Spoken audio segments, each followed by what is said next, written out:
Hello and welcome to the SpiritDAO Community Infrastructure full breakdown. In this video, we're going to go over the live SpiritDAO community application, which you can access at app.spirit,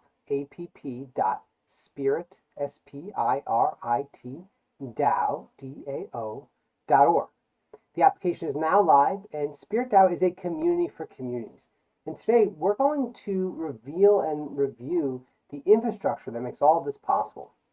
So first, let's begin with the Identity tab. The Identity tab is where self-sovereignty begins in the application. SpiritDAO allows for an extremely robust identity profile. We are a human-first profile, so we do not allow anons. We are a 501c3 nonprofit. And the intention of SpiritDAO is to allow individual communities to flourish with high autonomy, while at the same time guiding their efforts towards a shared direction, the 8 dignities. Here we'll find the balances we hold of self and system, our profile picture, a website brief description, the interests we have, which are important to list because we do use agentic AI in the background to connect others, our connections, and our memberships, as well as our credentials. There are 2 types of memberships in the SpiritDAO community presently. There's a proof of curiosity membership, which is the default membership any member gets when they join, and there's an advocate membership. An advocate is someone who's donated money to SpiritDAO and funded their own pod, community, or effort, event, etc. To help further our efforts. So the people kind of skin in the game. The major difference between these 2 tokens is proof of curiosity members have a full function of the app. They can do anything they'd like, but they cannot vote on DAO-wide proposals, so a proposal that might use cumulative DAO funds. The advocate member can, and the idea is that there's kind of skin in the game. They've made a donation. On the bottom, you'll see credentials. Credentials are where we see the individual groups and communities that a member belongs to. Moving on, we're going to talk about pods. Now, pods are truly the heart of SpiritDAO and truly the heart of the uniqueness and core value proposition of our community infrastructure. You know, when we think of most platforms force us to act within a certain framework, right? They create a framework, and then your community has to act within them. And then when we think about community applications, most community applications are fragmented. They serve chat, they serve budget, they serve some sort of events or operations. SpiritDAO is the first truly next generation platform that compiles all of those aspects into one. Our entire application is built on-chain. We have over 40 smart contracts. And for those of you who are unfamiliar with on-chain efforts, the core value prop is that it provides a credible neutrality. The code is law. We create rules, and the smart contracts reinforce those laws for our members. There's also the idea of credentialing, where we can build in-app and in-community reputation systems that can kind of transfer between efforts and then go far beyond a resume. So let's dive into the actual pod. So you can see here, this is the pods list. Now, if you don't have leadership hats, you'll just see this view button. When you click a pod and you view it, you'll see that there's a pod description. You'll see that there's a pod picture, and there's a list of the pod members, as well as if you scroll up, you can donate to the pod. So if you want to donate self or system tokens to the pod, you can. It's pretty straightforward. What gets really exciting is when you create a pod. So you can create a pod using this bar up here at the top, and then you can go and you can see just how granular the permissions are. So if I was not part of this pod, I could, through the pod view, apply to the pod. And that's what this applications tab is. This allows SpiritDAO, which is essentially a community of communities, to be an ecosystem where it supports a wide degree of cross-pollination between communities and members who are working on toward shared visions of the good. So this is the space where we would receive applications and either check if they're eligible via the criteria that we've added, or accept the applications. In the controls tab within the pods, this is where we see the granular details of permissions that we are allowed to create within SpiritDAO.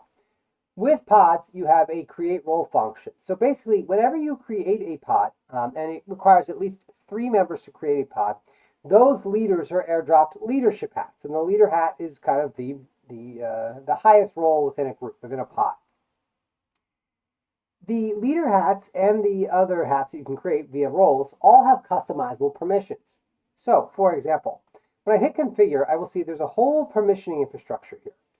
Now, all of these are green because they're presently turned on, but I can turn any of them off with one click of a button. And it's super straightforward. Let's say, for example, I want to turn this chat access off. So I turn it off. I want to save the configuration. I'm going to go to my chat, and I see, oh, there's just the general chat. I don't have the temporal naturalism chat. I'm going to go back to temporal naturalism, and I'm going to go back to the controls for my leadership role, and I'm going to turn the chat access back on. I'm going to scroll down and save it. I'm going to go back, and there it is. I now see the temporal naturalism chat. So what I'm highlighting here is how convenient and easy it is to create customized roles for your community, where you can essentially toggle on and off specific permissions based on what you want those roles to have. The permissions range from bounty management to chat access, chat moderation, event creation, forum access, and forum moderation. Governance participation, which is like voting on initiatives for the community. Knowledge-based access, because each community has the capacity to gate custom knowledge. Management, marketplace access, managing the marketplace. Member management, role assignment, sub-pod creation, and treasury management, as well as treasury viewing. Now, on the note of sub-pod creation, pods are recursive, which means they are recursively nested, which means a pod can have multiple pods within it. The core reason a person would want to do this is to allow each working group to have their own treasury. That is a core element of pods. I can set, in any role I create, I can set requirements. So we have 4 base requirements: a currency holding, which is a certain amount of self or system tokens. Self tokens represent time-bound tokens. Okay, they are SpiritDAO's genuine economic alternative. The idea being that while we cannot deny our inherence of the world, that we have to operate in a fiat capital world, the self token provides us an alternative means of currency to reward every individual's most powerful asset, which is the direction of their focus and energy. The basic idea is 1 hour equals 1 self token. So you can require people to have a certain amount of time invested via self tokens or system tokens. System tokens are our fiat-bound currency. To be clear, SpiritDAO is not offering a token launch to raise capital. Our system tokens are a 1-to-1 ratio between the fiat capital in our bank account. We are a 501c3 nonprofit, and when donations are made, which I'll go into in a bit, all of that money funnels into our community pool of capital. But because our capital is bound 1-to-1 to system tokens, the entire DAO has a clear vision of what the total assets are for the community. So you can require a certain amount of currency as well for self. You can create credentials. Credentials are essentially tokens. So I might say that to join this pod, you must be a part of the temporal naturalism pod. You must be a member of this pod. I could select that, and then I can add that, and then no one will be able to join this pod if they do not hold this specific token. Agreements. Think of agreements like your terms of service. Communities can create their own contractual terms of service that individuals must sign before engaging within the community. So if you create an agreement, a member who's not part of the pod or who joins the pod will first have to sign the agreement before unlocking all of the features of the pod. You can customize the pod information and agreement right here. It's pretty straightforward. And then finally, time restrictions. So roles and pods can be eternal, they can last forever, or they can be time-bound. You can set specific time restrictions on specific roles. And this is a really convenient way to manage groups. So for example, let's say I wanted to make a role or a pod that was going to manage a community retreat. Well, I might set a start and end date for that role, give it very specific permissions, give it a budget through our treasury, and allow the users to have a high degree of agency in planning and executing that event. And then when the event is over, the pod will expire. The permissions will expire. Agreements is where you see the agreements we just talked about. Now I want to talk about modules. Everything in SpiritDAO, all of the functions for the community are modular, which means you can toggle them on and off depending on how you see fit. Just like we used the chat channel before. If I shut our chat channels off, the chat for temporal naturalism will not be available. There'll be no temporal naturalism chat. If I turn it on, you'll see it opens a sub window where I can create one or more chats depending on the topic. I can create chats both for all of my members, just members, or just leaders. So if there's an operational chat you just want leaders to have access to, you can create that. It's that simple. Same thing with forums, treasuries, events, bounties, marketplace access, and knowledge base, as well as subpods. Any new features we build at SpiritDAO will be modular, so it gives communities of all shapes and sizes the ability to hyper customize the way their community interacts with one another through the application. Now we get to treasury. So here is a treasury. A treasury essentially holds self and system tokens, our two community tokens. From here, treasuries can distribute funds to single recipients, multiple recipients. They can pay out via an equal distribution. So let's say you had a temporary pod and the event was winding down. You could pay out all the members with the excess funds if you so chose. You can gate or you can select which tokens you want to do. You can select who you want to give the money to, the reason, etc. And when you're ready, it will let you distribute them. Settings are where you create the images for your pod. And then finally, there's a delete function as well, should the pod no longer be desired. Moving on. If pods are the heart, then certainly governance is the soul of SpiritDAO. SpiritDAO is a community-owned infrastructure with the intent of allowing communities to create the experience they want and self-govern in a way that allows them to feel their vision of the good without interference, while again also being united towards a shared effort. I can click the Propose tab if I want to propose a governance proposal. A governance proposal, by definition, is something that people are going to vote on and typically has real-world consequences after the fact. So it might be the distribution of labor, it might be the distribution of capital. There are many things it could trigger. Now, the way we work in SpiritDAO is you have to link a forum thread to your proposal, which means people need to understand what you're proposing and be able to vote on it and to be able to understand it and propose alternatives prior to it going to a vote. You need to have some consensus before that. So you kind of select a thread. You'll see down here that it auto-populates the thread, the forum thread, in the description, because the ideal is that your proposal is reflective of the forum thread that you've kind of worked with people and you've made a final thread to consolidate that. And then you can select who it is accessible to. Now here you'll see there are basically you and any user can assign a proposal to a pod that you possess a leadership token in. So to be clear, you cannot propose a proposal for a group or a community that you are not a leader in. There is one other option only available for executive members, which is DAO-wide proposals. DAO-wide proposals deal with community funds, like a community pool of funds for the 8 dignities and how they should be distributed. So it's that simple. All proposals are created on chain, and that's for the radical transparency we desire. Once a proposal is created, it can be voted on. So for example, someone made this proposal, it wasn't me, but I'm going to vote for it. And then what's going to happen is you see, once I vote for it, it automatically records that vote on chain, it updates the totals, etc. Now, voting has a quorum of 4%, which means we use an optimistic system where basically if you don't vote, it's not, I shouldn't say it's optimistic, it's not considered yes, it's just not considered. So long as quorum is met, is it. Every vote is live for 1 week, 7 days. So that it does give an ample amount of time. And when you are in a community where there's a vote, it does trigger an alert for you. We have like a full notification section. You can see here, new proposal, a new governance proposal has been created, and you can participate in voting. So we do give governance proposals specifically. We alert for them so members know that it's time to vote. Moving on. We have bounties are basically how work gets done within the ecosystem.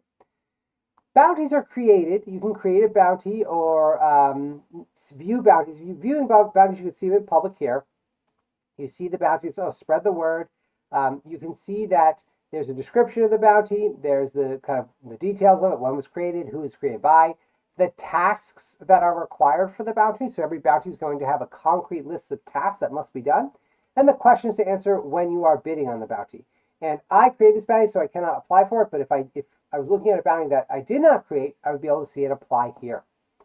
Creating bounties is super simple. You choose who you're going to create the bounty for. You choose a title. You choose a category that you want. A description. You select the amount that you're going to pay out, which token you're going to pay, whether it's in self or system. So are you paying purely time-bound, or are you paying in actual fiat capital? The funding source, which can be a user's personal wallet or their pod treasury, and the deadline. From there, you enter scope, tasks, questions, and requirements.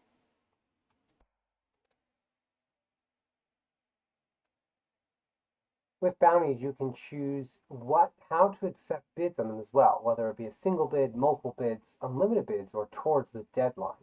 So it's pretty straightforward. It is critical when we're creating a bounty that we want to be as robust and detailed as possible, especially in terms of our deliverables, to ensure accountability within the community. Moving on. Our marketplace allows for token-gated products. Essentially, you can create a community and upload your own custom products or services to that community and only allow your community members access to them. You can gate them through requirements or through this specific token. When you add an item to your cart, it's pretty straightforward. You can see a cart. You can check out with self or system. And from there, you can track your orders. And here we can see all of the specific orders that I have, as well as the full details. Now there is an entire order management system as well. So if I have a product that I am the leader of, and someone purchases my product, they can, from there, they will have a whole flow of updating the order status, is it shipped, etc. From there. So all that is self-contained as well. So we've covered the marketplace, we've covered pods, we've covered governance and bounties. Let's talk about events. SpiritDAO has a built-in event infrastructure for both in real life, as well as digital events. The first is you can kind of create events, you can see all possible events that are available, or you can see, in this case, past events. Now, creating an event is super simple. Let's just create one. We're going to create a sample demo event. SpiritDAO has a built-in video conferencing application. So you actually don't need a third-party description. You don't need Zoom or Google Meets. You can use directly the in-app conferencing within the app. And event. We're going to say our event is for today. Maybe it's at 4 p.m. So we're going to make it a little later than it is presently. And scroll down here. Wait for 4 p.m. today. It'll end today at say it'll end today at 11:59 p.m. Now, when I make events, I can set a maximum amount of attendees. I can make the event either a free event or I can charge system tokens, self tokens, or both system and self tokens. Down here, I select the organizing pod. And again, one of the key components of SpiritDAO is that you are only able to assign events and assign administrative functions to the pods you possess a leadership habit. So you cannot assign them to another individual's group. But from here, you can select a pod and you can select a fund recipient. Who's going to get the money if we're charging money? In this case, there is no required token, but you can require a token. You can say, hey, this is for the temporal naturalism pod specifically. There we go. I noticed that the event started. So I'm going to hit create event. And once the event is created successfully, I'll be redirected here. Now from here, I can manage my events. Because you can drop credentials after an event, you may want to go back and change the image. So let's say I want to make an image and I want to put a quick image here, select that image, and I save my changes. And from there, you'll see when I go back to the full events overview, just go back to events, that image will show up in the calendar view. Now, the calendar view is really fascinating because it allows you to see not only all of your events, but all the events that are accessible to you. Because SpiritDAO is a community of communities and there's going to be a wide range of events that are token gated, here you can see the events that are relevant, specific to your token holdings, to your access and agency privileges within the ecosystem. And I can see ones that are registered for as well. Moving on.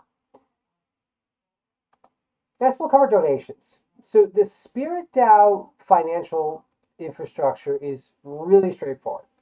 The platform is free to use, period. Anyone can come in, start a community, and start using the functionality, no cost. However, if you want to create events, or if you want to pool community funds towards a larger initiative, or you want to create bounties that you spend, or events that you're charging from, etc., you can donate money into the platform. Now, SpiritDAO is a 501c3 nonprofit, so all of your donations are tax deductible. when you donate into SpiritDAO, basically what happens is you get 92% of your donation. SpiritDAO takes 8%. So let's imagine you donated $100 to SpiritDAO. What would happen is you would make your donation. It brings you to a payment portal. You put your card or your bank account. It's pretty straightforward. You would make your donation.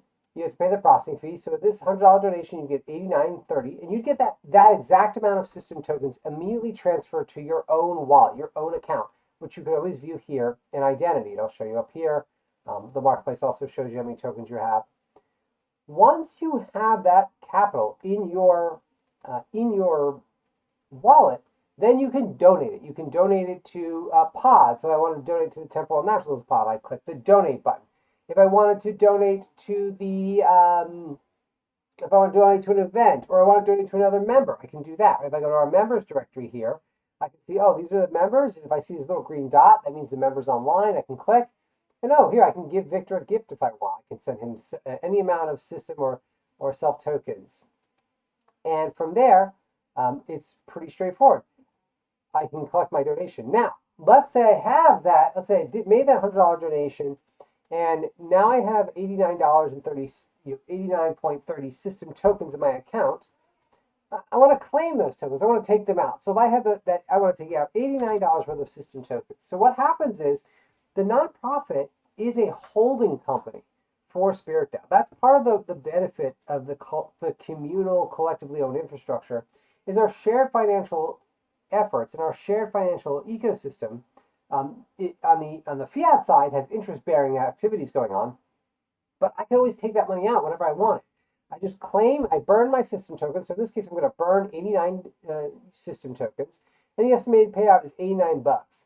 From here, you'll enter your email, which is vital, and then you'll make any notes. Now, because claims have to be paid out through a wire or an ACH transfer, what happens is the claims go to the executive pod members, who then connect the individual making the claim, get their banking information, and then issue the transfer. It's that simple. We don't collect the HC, bank HC information ahead of time. We don't want that stored in our database for security purposes. So that's why we have that step of reaching out to the individual. That's also vital to prevent botting and prevent malicious actors trying to take over the network or trying to front run transactions and kind of scam out of the token. So we do have that human layer built in. The knowledge base is a place where communities can add new content to the knowledge base and gate that content. So it can actually be for their specific communities. And we separate it by a wide range of topics. You can see the general knowledge base. If you want a knowledge base specifically for your pod, you can separate it there. Right now, everything's in the general knowledge base. But pods can add new content to their knowledge bases and gate that for their specific community. So if you're running, a group working on integral practices, you have a group focused on self-actualization, and you teach specific techniques, you can gate that context specifically for your community within the ecosystem. Finally, in the bottom right-hand corner, you can see this is our notifications screen. This is where you get notifications, whether it's an event that you're related to, a governance proposal that you need to vote on, etc. And SenseMaker as well. SenseMaker is up here. SenseMaker is our integrated AI. It serves for both DAO functions, like I want to ask, how to create a pod. It's also trained on the text of temporal naturalism and self-actualization in the age of crisis. And here it is kind of our embedded assistant. Now, we also use the AI agentally. So, for example, if I go to a forum post and I want to check out a thread, and I say, oh, here's a bug thread, and this is a lot of information. Well, here, and someone generated this summary today as of this recording, the SenseMaker can summarize the forum thread for you. So you just click refresh, and it generates a summary of the key points that are going on. And we'll be expanding this use of AI as we move forward. So this, in a nutshell, is the SpiritDAO app as it stands today, presently live, presently open to new communities. Now, one thing I'll also share is that we are looking for our communities to onboard. We're also looking to build a board of directors. And that's something, if interested, you should log into the app, connect with Ron Rivers, open this up, and give him a direct message. You can see when you click on a profile that is not your own, you can give them a direct message. It's that simple. So do reach out if this is of interest. I hope you found this useful. Let me know if you have any questions, and thank you so much.